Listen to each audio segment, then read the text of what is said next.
2022 has been a great year for the Demons of Chaos so far.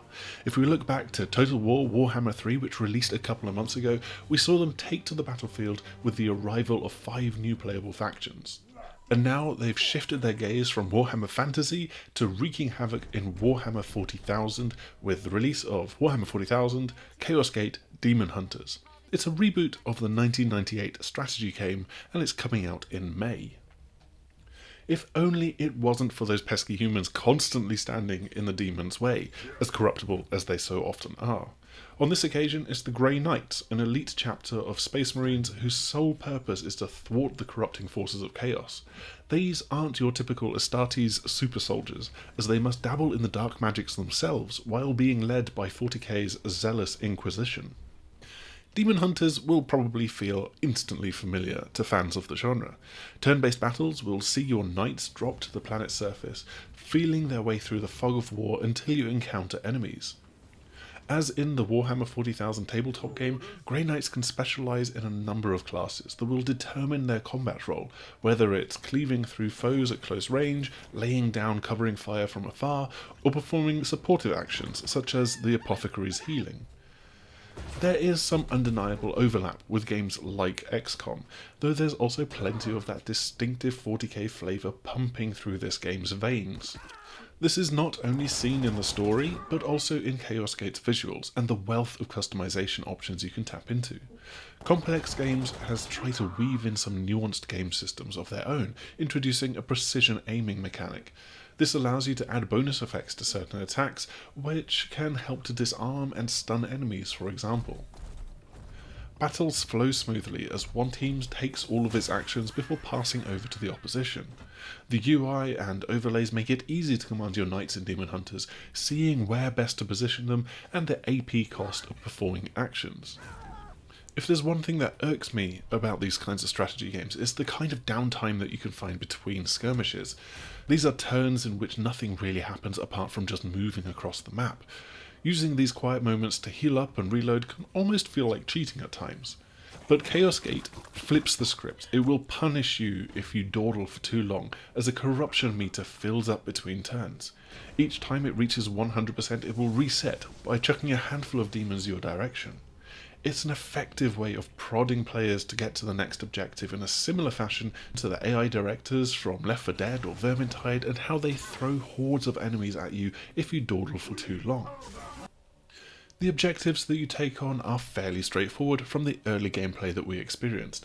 It's the combat encounters along the way that keep Chaos Gate feeling fresh and dynamic. Tapping into 40k's rich lore gives Complex Games ample fodder to chuck at the Grey Knights, from zombie-like mutants and cultists to lesser demons and warp-bending psykers. Our final mission had us thrown in at the deep end, trudging through a blighted pool of pus, barbed with horn-like protrusions. During the prep phase, we were given a closer look at the loadout options available, with more weapons, powers, and upgrades being made available as your knights level up. On the other side of the fight, the Chaos Gate has been kicked wide open, revealing a greater demon of Nurgle for us to face off against. It's a rotting, bulbous behemoth with a bell in one hand and his spilling entrails in the other. That's 40k for you, you know. This battle was set at a different pace to what we'd previously played in our hands-on time, so instead of scouting large maps for pockets of enemies to engage, our target was right there in front of us, waiting to charge. Quickly, we were forced to adapt to the demon's powerful sweeping attacks, which were capable of batting knights around the battlefield, which is no mean feat considering how big they are compared to a regular human.